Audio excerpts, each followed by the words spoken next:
नमस्कार, स्वागत है आपका अपना उत्तर प्रदेश में और मैं हूं आपके साथ दुर्गेश पांडे।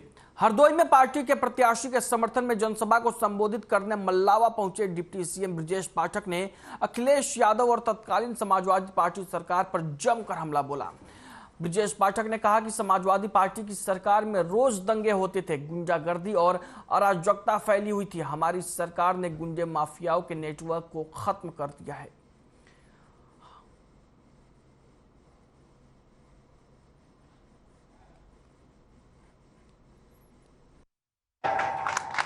अभी सीएजी की रिपोर्ट आई, सीएजी की रिपोर्ट में आया कि समाजवादी पार्टी की सरकार ने केवल स्वास्थ्य महकमे में 13,000 करोड़ से अधिक का घोटाला करने का काम किया। पूरी तरह से हेल्थ सेक्टर समाप्त हो गई थी, तबेले बना करके रख दिए थे अस्पतालों में। आज हम दावे के साथ कह सकते हैं कि हमारे 92 से अधिक अस्पताल गुणवत्ता प्रमाण पत्र लेकर नंबर 1 पर पूरे देश के पैमाने पर काम कर रहे हैं।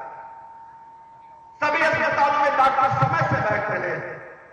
पुलिस प्रशासन सब एफआईआर दर्ज करके कार्रवाई करता है।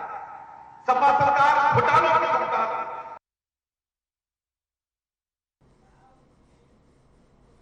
बात करेंगे इस वक्त की बड़ी खबर की। इस वक्त की बड़ी खबर लखीमपुर खीरी से आ रही है। सीएम योगी कल लखीमपुर खीरी दौरे पर। लखीमपुर में चुनावी जनसभा को करेंगे संबोधित। बीजेपी प्रत्याशियों के पक्ष में जनसभा को करेंगे संबोधित। सीएम योगी के आगमन का प्रोटोकॉल जारी। सुरक्षा को लेकर प्रशासन तैयारियों में जुटा। कल लखीमपुर खीरी दौरे पर रहेंगे मुख्यमंत्री योगी आदित्यनाथ। लखीमपुर में चुनावी जनसभा करेंगे संबोधित। बीजेपी प्रत्याशियों के पक्ष में जनसभा को करेंगे संबोधित। तस्वीरें आप अपनी टीवी स्क्रीन पर देख सकते हैं। तस्वीरें लखीमपुर खीरी की हैं, जहां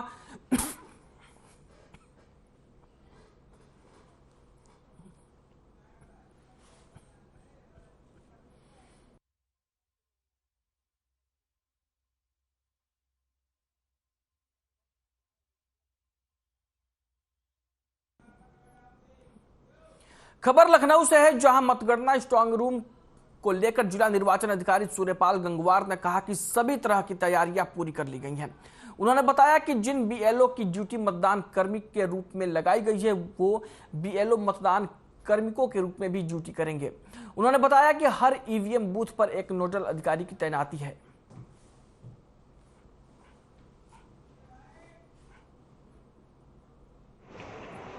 मिनिमम फैसिलिटीज़ के अलावा निगम और 10 नगर पंचायतों के निर्वाचन की प्रक्रिया हो रही है। इसमें पार्टी रवानगी से लेकर मतगणना तक की सारी तैयारियां की जा रही हैं।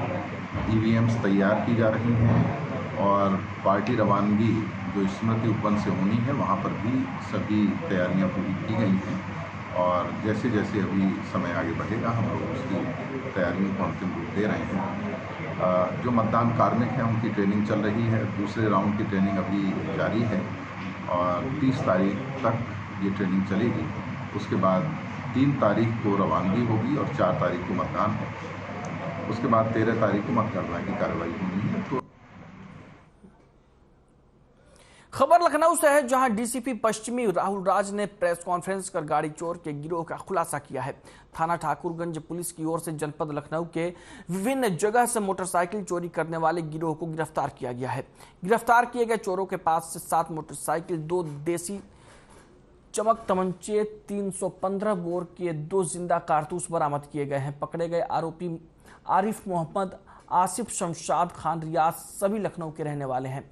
ग्रुप बनाकर योजनाबद्ध तरीके से ये वाहनों की चोरी करते थे। रियाज थाना चौक से गैंगस्टर का मुजरिम और पकड़े गए 3 और अभियुक्तों के अलग अलग थानों में कई मुकदमे पहले से दर्ज हैं। ठाकुरगंज पुलिस ने वाहन चोरों को पकड़कर बड़ी सफलता हासिल की है।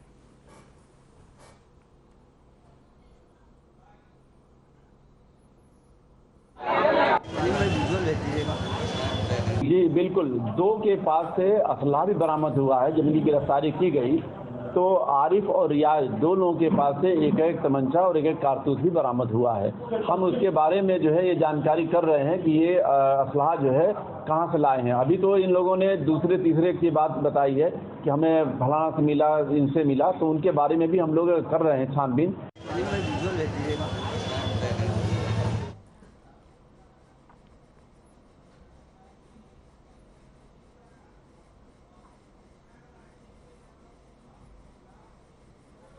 वही राजधानी लखनऊ के बंथरा थाना क्षेत्र के लीलाखेड़ा गांव में आज सुबह तेंदुआ दिखाई देने की सूचना मिली। पेड़ पर तेंदुआ दिखने से गांव में हड़कंप मच गया। गांव के लोगों ने पुलिस और वन विभाग को सूचना दी। मौके पर पहुंची वन विभाग की टीम ने बताया कि ये एक जंगली बिल्ली है जिसको फिशिंग कैट भी कहते हैं। ये उतना ही खतरनाक होता है जितना एक तेंदुआ होता है, बस इसकी लंबाई तेंदुए से कम होती है। कई घंटों की मशक्कत के बाद वन विभाग की टीम ने फिशिंग कैट को पकड़कर दूर जंगल में छोड़ दिया।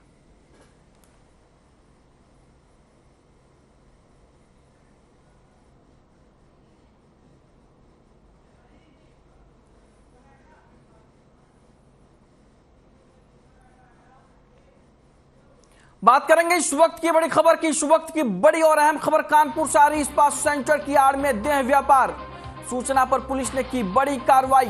3 इस्पात सेंटरों पर डाली गई रेड। 13 महिलाएं और 7 पुरुष पकड़े गए।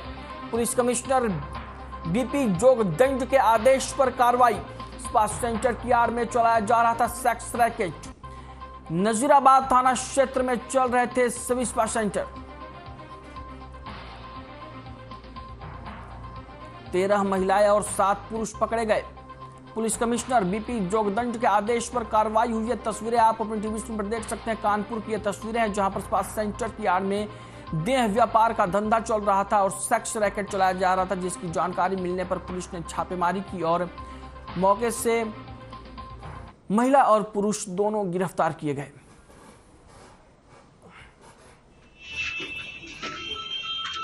ये थाना नजीराबाद क्षेत्र में पड़ता है। सरदार राय सिंह कॉम्प्लेक्स के नाम से है। विगत कुछ दिनों से लगातार यहाँ पे शिकायत मिल रही थी देह व्यापार के संदर्भ में। इसी सूचना पर माननीय कमिश्नर सर के जो है आदेश से यहाँ पर टीमें अपनी आईं और इसके संदर्भ में कार्रवाई की गई 3 इस्पात सेंटरों पर। इसमें 13 महिलाएं और 7 पुरुष भी पकड़े गए हैं और भी कार्रवाई की जा रही है। जैसा होगा आपको अपडेट कर दिया जाएगा।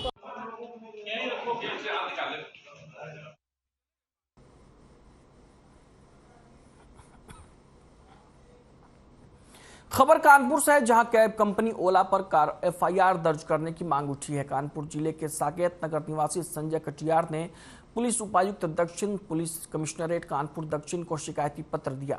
समाचार पत्र और डिजिटल प्लेटफॉर्म के माध्यम से जानकारी मिलने पर शिकायती पत्र दिया गया। ओला कैब कंपनी देश के लोगों की जानमाल से खिलवाड़ कर रही है। दुर्घटनाग्रस्त, फिटनेस रहित, बिना टैक्स और बिना इंश्योरेंस वाली गाड़ियों में ओला की बुकिंग कर रही है। देश और लोगों की सुरक्षा व्यवस्था से ओला खिलवाड़ कर रही है।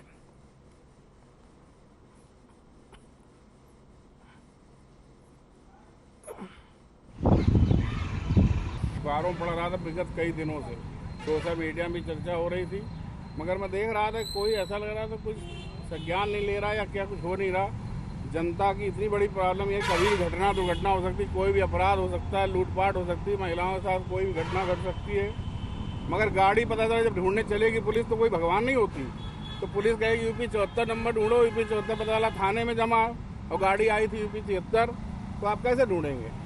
तो ये निश्चित रूप से अगर फर्जी तरह से कोई चीज चल रही है तो उसको। नई सड़क उपद्रव में फरार 5 आरोपितों के खिलाफ एसआईटी ने इनाम घोषित कर दिया है। साथ ही साथ अन्य आरोपितों के खिलाफ कुर्की की कार्रवाई शुरू की गई है, जबकि 4 के खिलाफ गैर जमानती वारंट के लिए पुलिस ने अदालत से अपील की है। आपको बता दें कि 3 जून 2022 को नई सड़क पर हुए उपद्रव में बवालियों ने पुलिस पर पथराव, फायरिंग और बमबाजी की थी।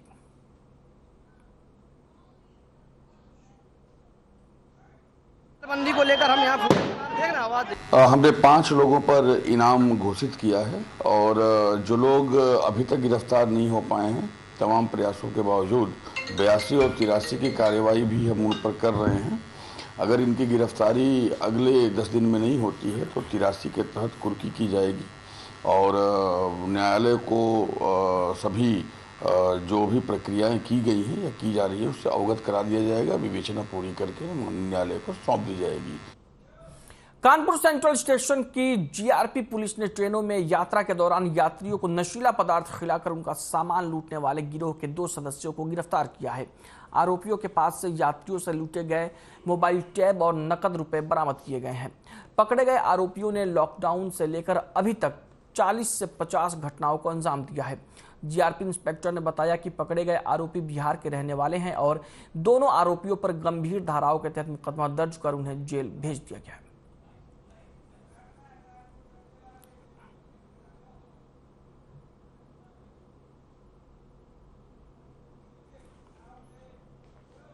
कानपुर से एक बड़ी खबर सामने आई है, जहां ऑनलाइन सट्टा खेलने वालों के खिलाफ चमनगंज थाने की पुलिस ने कार्रवाई करते हुए एक अड्डे पर छापेमारी की है। इस दौरान ऑनलाइन सट्टा खिलवा रहे एक सटोरिये को गिरफ्तार किया गया, जिसके पास से पुलिस ने 13 मोबाइल फोन और 1 लाख रुपए से ज्यादा की नकदी भी बरामद की है।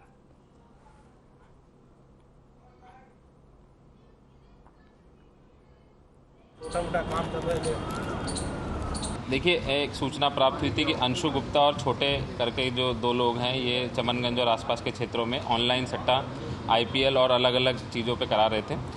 जब ये सूचना प्राप्त हुई तो वहाँ के एसीपी शीशामो और एसीपी कर्नलगंज के नेतृत्व में टीम का गठन किया गया। जब मौके पे पुलिस गई तो वहाँ पे ये अकेला व्यक्ति जो अंशु गुप्ता है, ये वहाँ भंडानापुरवा फ्लैट नंबर 402 में रहता था। वहाँ पे ये मोबाइल के थ्रू सट्टा करा रहा था। जब इसका मोबाइल चेक किया गया तो उसमें ऐप और कई सारे ऑडियो चैट्स भी मिली। लगातार मैसेज नहीं करता था, ऑडियो चैट्स के माध्यम से लोगों से बात करके सट्टा लगाता था।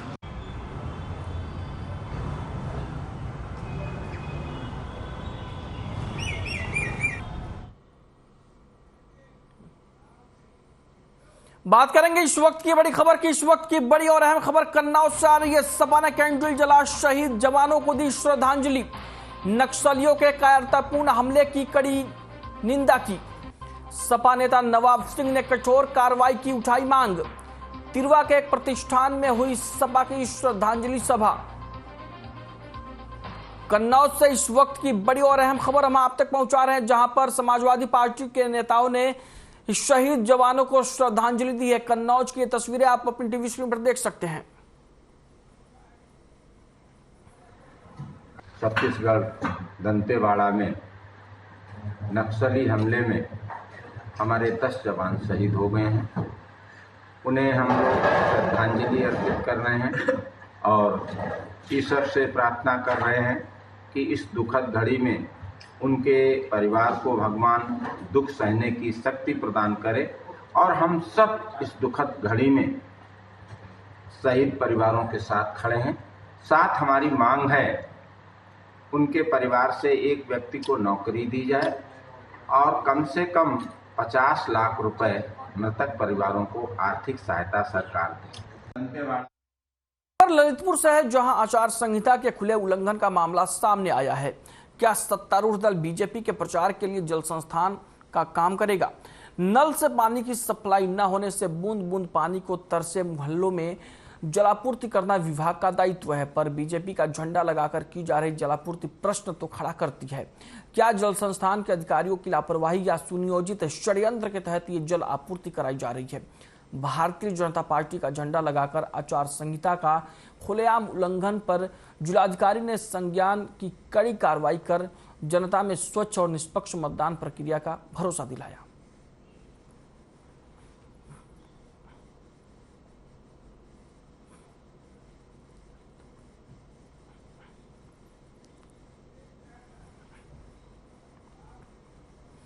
वहीं ललितपुर जिलाधिकारी आलोक सिंह ने कृषकों को स्वावलंबी बनाने के लिए किए जा रहे प्रयासों के अंतर्गत अमरूद और नींबू उद्यान का अवलोकन किया। इस दौरान प्रक्षेत्र पर मौजूद कृषक देशराज कुशवाहा से अवगत कराया कि उनके द्वारा 200 अमरूद के पौधों का रोपण किया गया है। कुशवाहा ने बताया कि वो परंपरागत रूप से गेहूं की खेती करते हैं, जिसमें लगभग 35 क्विंटल गेहूं की पैदावार हुई है। आधा एकड़ भूमि पर वो शाक भाजी की खेती करते हैं, जिसमें मुख्य रूप से टमाटर, प्याज, तरोई, मिर्च, धनिया, भिंडी और बैंगन का उत्पादन किया जा रहा है।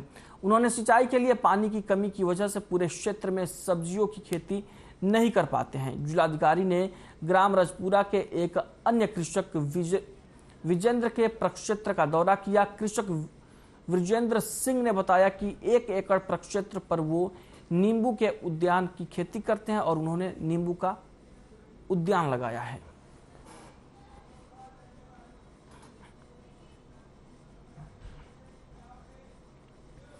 बात करेंगे इस वक्त की बड़ी खबर की। इस वक्त की बड़ी और अहम खबर अमरोहा से आ रही है। नहीं थम रहा स्टंटबाजी का खेल। रील बनाने के चक्कर में जोखिम में डाल रहे अपनी जान। चलती कार पर 2 युवकों का स्टंट करते वीडियो वायरल। यातायात के नियमों की जमकर उड़ा रहे धज्जियां। बछरायू थाना क्षेत्र का मामला, गांव गोगीपुरा धनौरा रोड का बताया जा रहा वीडियो। अमरोहा से इस वक्त की बड़ी और अहम खबर हम आप तक पहुंचा रहे हैं। तस्वीरें आप अपनी टीवी स्क्रीन पर देख सकते हैं, जहां रील बनाने के चक्कर में खुलेआम जान को जोखिम में डाला जा रहा है और यातायात नियमों की सरेआम धज्जियां उड़ाई जा रही हैं। वहीं अमरोहा जिले के नौगावा सादात नगर पंचायत से निवर्तमान चेयरमैन और वर्तमान चेयरमैन पद के प्रत्याशी और के पति हाजी चांद आलम ने अपने आवास पर पत्रकारों से बातचीत की, जहां उन्होंने कहा कि चेयरमैन बनने के बाद उन्होंने 5 साल में क्षेत्र का जो चौमुखी विकास किया है, ये काम कोई नहीं कर पाया है। उन्होंने कहा कि अगर दोबारा से जनता ने मौका दिया तो वो क्षेत्र का चौमुखी विकास करेंगे।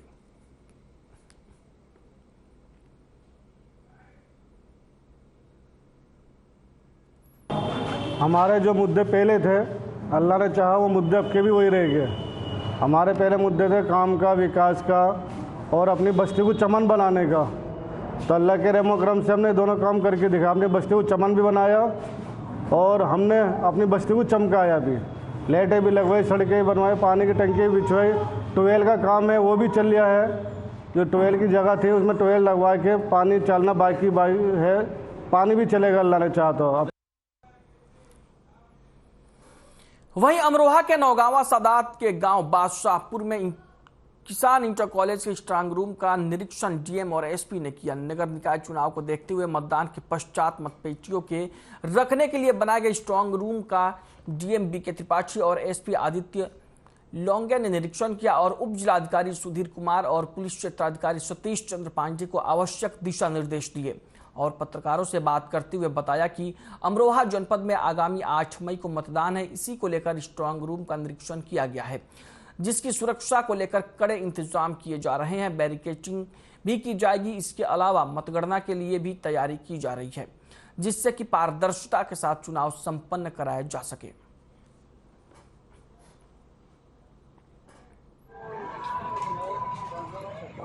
हाँ, ये जो पोलिंग किया जाना है ना नगर निकाय का, तो आप देख रहे होंगे कि अपने यहाँ 4 तारीख को मतदान है और इसी को लेकर के हम लोग स्ट्रांग रूम देखने आए थे। एसपी साहब भी साथ में हैं।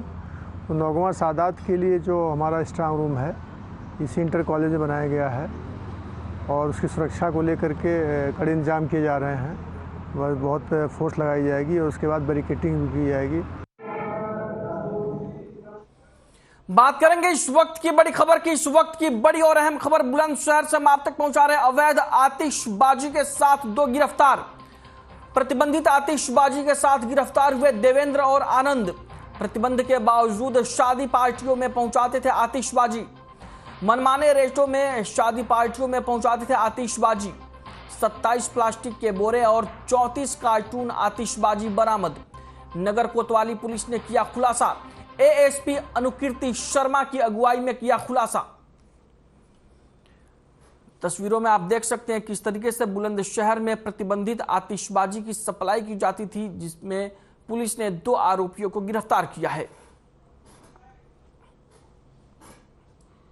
तो चुनाव को सकुशल संपन्न कराने के लिए बुलंदशहर पुलिस द्वारा विभिन्न गतिविधियां करी जा रही हैं। इसी के तहत हम लोगों ने बीते कुछ दिनों में अवैध शस्त्र फैक्ट्री बरामद करी थी और मेरे स्वयं द्वारा कई पुराने आतिशबाजियों का सत्यापन किया गया था। उस सत्यापन में हम लोगों ने एक गिरफ्तारी अगौटा में करी थी और उनकी सूचना पे भी और उस सत्यापन के दौरान जिन पे भी हमें संदेह उत्पन्न हुआ था उनकी गतिविधियों पे हम लगातार नज़र रखे हुए थे। उसी के तहत कल कोतवाली नगर क्षेत्र में 2 घरों में हमारे द्वारा दबिश दी गई। वहीं से बरामदगी हुई है। काफ़ी भारी मात्रा में हम लोगों ने ये जो पटाखे हैं वो बरामद किए हैं। बनाते थे या ट्रेडिंग करते थे? ये ट्रेडिंग करते थे। ये लोग कहीं और से खरीद के लाते थे, अपने घर में स्टॉक करके रखते थे इलीगली बिना लाइसेंस के और उसको बेचते थे। शादियों में भी, दिवाली पे भी और संभवतः चुनाव में भी शायद बेचते।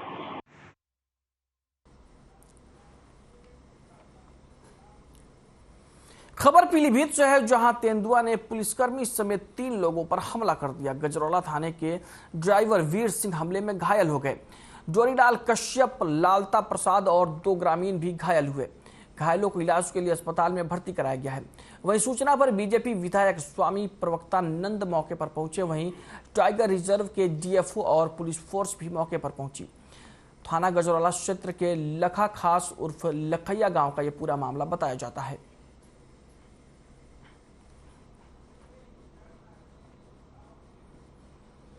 बात करेंगे इस वक्त की बड़ी खबर की। इस वक्त की बड़ी और अहम खबर मेरठ से आ रही है। बीजेपी नेता नीरज मित्तल समेत 3 पर मुकदमा दर्ज। कंकरखेड़ा थाने में 3 साल बाद दर्ज हुआ मुकदमा। किसान को आत्महत्या के लिए उकसाने का मामला। 3 साल पहले किसान कमल सिंह को उकसाने का आरोप। मुकदमा लिखवाने पर परिजनों को दी थी धमकी। बीजेपी नेता नीरज मित्तल ने दी थी धमकी। बीजेपी नेता नीरज मित्तल समेत 3 पर मुकदमा दर्ज हुआ है। कंकरखेड़ा थाने में मुकदमा दर्ज कराया गया है। और आपको बता दें कि तस्वीरों में आप आरोपी नीरज मित्तल को देख सकते हैं, जिस पर किसान को आत्महत्या के लिए उकसाने का आरोप है। थाना कंकरखेड़ा में एक अभियोग पंजीकृत किया गया है जो ग्राम नगला काशी से संबंधित है। लगभग 3 वर्ष पूर्व कमल सिंह नाम के एक व्यक्ति के द्वारा कोई पॉइजनस सब्सटेंस खाकर आत्महत्या कर ली गई थी। मृत्यु से पूर्व उसके द्वारा एक बयान दिया गया था जिसकी रिकॉर्डिंग की गई थी, जिसमें स्थानीय प्रॉपर्टी डीलर अखिलेश गोयल के विरुद्ध यह आरोप लगाया गया था कि उसके द्वारा फर्जी तरीके से जमीन अपने नाम से करा ली गई है और पूरा।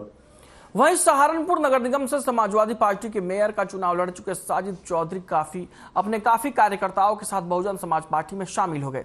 साजिद चौधरी को बसपा की सदस्यता ग्रहण करने के लिए बसपा के पश्चिमी उत्तर प्रदेश संयोजक काजी इमरान मसूद और पश्चिमी उत्तर प्रदेश प्रभारी नरेश गौतम ने कराई। इस अवसर पर इमरान मसूद ने कहा कि अब सपा के सिंबल पर मेयर का चुनाव लड़ चुके साजिद चौधरी ने बसपा ज्वाइन करने से स्थिति साफ हो जाती है कि बसपा और बीजेपी में सीधी टक्कर है।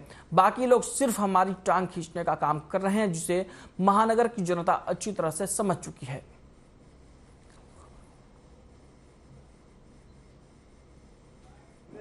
राशिद भाई, स्पष्ट है कि आज साजिद चौधरी साहब के आने के बाद हमारी स्थिति और सुदृढ़ होगी और निश्चित रूप से हम लोग बहुत भारी मतों के साथ चुनाव जीतने का काम करेंगे।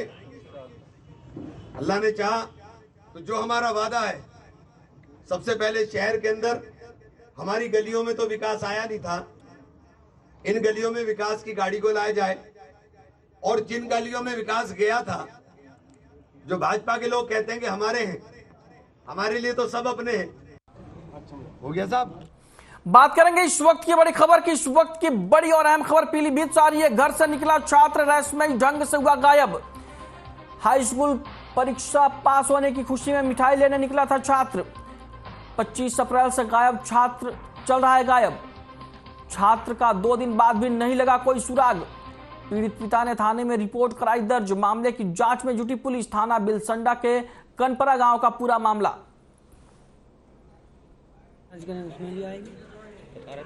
थाने आया, मैटर ये है, हमारा भतीजा 10वीं क्लास का 25 तारीख को रिजल्ट आउट हुआ था उसका, तो वो पास होने की खुशी में अपनी मम्मी से 200 रुपये लेके बिलसंडा कह के मतलब मिठाई लेने आया था। और मिठाई लेने आया था, मिठाई लेकर अभी तक वापस नहीं लौटा है। तो उसकी तहरीर हमने थाने में दी कल 26 तारीख को। अब तहरीर देने के बाद आज जाके मुकदमा दर्ज हुआ है, तो उसी की तलाश में आए हुए हैं हम। कल परसों से तलाश कर रहे हैं। कोई खबर कुशीनगर से है, जहां पुलिस ने नकली शराब बनाने वाले गिरोह का पर्दाफाश किया है। आपको बता दें कि थाना कप्तानगंज पुलिस स्वाद और आबकारी विभाग की संयुक्त टीम ने भारी मात्रा में अपमिश्रित शराब समेत 3 नफर अभियुक्तों को गिरफ्तार किया है। आपको बता दें कि बरामद की गई शराब की कीमत लाखों रुपए बताई जा रही है।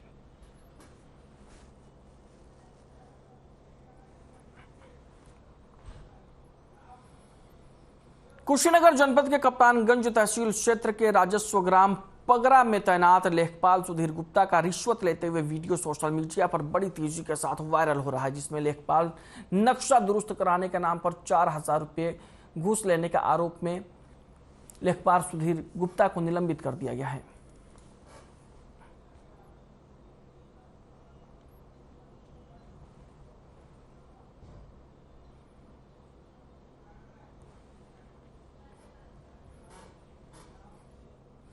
वहीं गाजियाबाद में 23 अप्रैल को ही इलेक्ट्रॉनिक शोरूम से 30 लाख रुपए की लूट का पुलिस ने खुलासा कर दिया है। शोरूम के कर्मचारी ही मास्टरमाइंड निकला, उसने अपने दोस्तों से ये लूट कराई थी।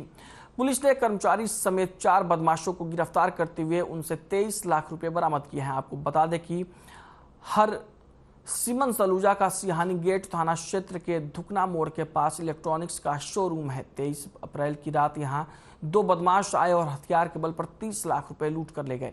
दोनों बदमाशों ने हेलमेट और मास्क पहने हुए थे, जिससे किसी के पहचान में नहीं आए। डीसीपी सिटी निपुण अग्रवाल ने बताया कि इस वारदात के खुलासे के लिए कुल 8 टीमें लगाई गई थी। आखिरकार गुरुवार को सफलता मिली और 4 आरोपियों को गिरफ्तार कर लिया गया।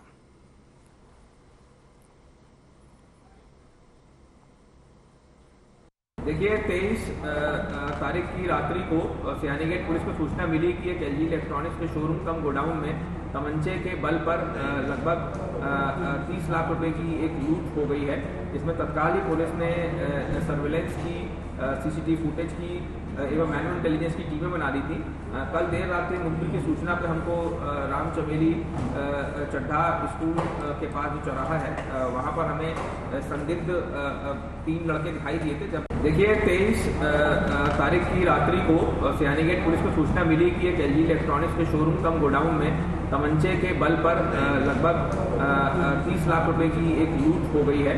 इसमें तत्काल ही पुलिस ने सर्विलेंस की, सीसीटीवी फुटेज की एवं मैनुअल इंटेलिजेंस। बुलेटिन में फिलहाल के लिए इतना ही। मुझे दीजिए इजाजत। नमस्कार।